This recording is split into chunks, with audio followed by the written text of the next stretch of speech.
রাতের আকাশের দিকে তাকাও। একটা দুইটা না, লক্ষ লক্ষ তারা। প্রত্যেক তারার চারপাশে গ্রহ, কোটি কোটি গ্রহ। তাহলে প্রশ্ন একটাই, যদি মহাকাশে এত প্রাণ থাকে তাহলে তারা কোথায়?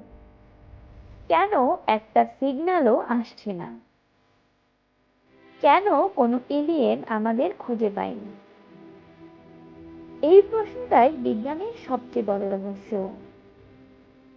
আজকের ভিডিওতে আমরা খুলে বলবো ফার্মি প্যারাডক্স নিয়ে। পুরোটা দেখলে তোমার মাথা ঘুরে যাবে। তো চলো শুরু করি।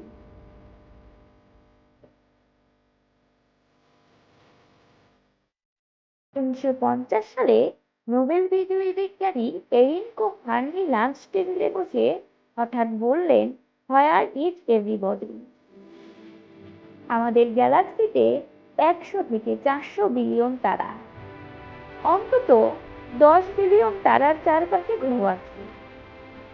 যদি মাত্র 1% গ্রহেও প্রাণ থাকে তাহলে হাজার হাজার সভ্যতা থাকার কথা। কিন্তু কোথায় তারা? কেন আমরা এখনো একা? এটাই ফার্মি প্যারাডক্স।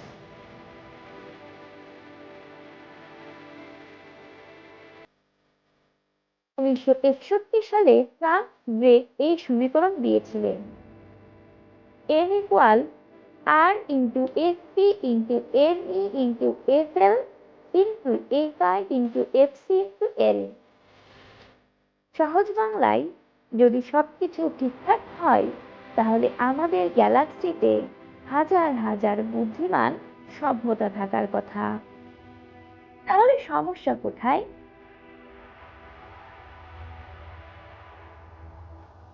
এক, রেয়ার আর্থ হাইপোথিসিস। প্রাণ হওয়া অত্যন্ত বিরল।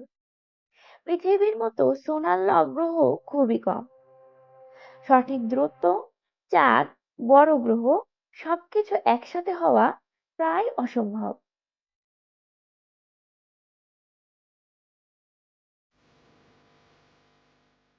2, গ্রেট ফিল্টার। কোনো একটা ধাপে সভ্যতা ধ্বংস হয়ে যায়, হয়তো নিউক্লিয়ার যুদ্ধ, জলবায়ু পরিবর্তন বা এআই। যদি ফিল্টার আমাদের সামনে থাকে তাহলে আমরা বিপদে। 3, জু হাইপোথিসিস। এলিয়েনরা আছে, কিন্তু তারা আমাদের দেখছে। আমরা তাদের চিড়িয়াখানার প্রাণী, তারা যোগাযোগ করছে না।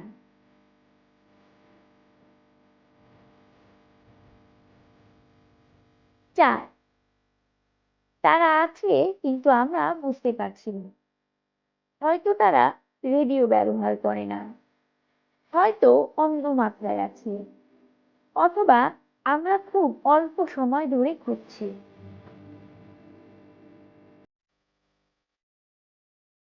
তবু আমরা হাল ছাড়িনি। জেমস ওয়েব টেলিস্কোপ বায়োসিগনেচার খুঁজছে। এসইটিআই প্রজেক্ট লক্ষ লক্ষ তারার সিগন্যাল শুনছে। ফার্মি প্যারাডক্স আমাদের বলে, হয় আমরা মহাকাশে একা, নয়তো আমরা খুবই সাধারণ।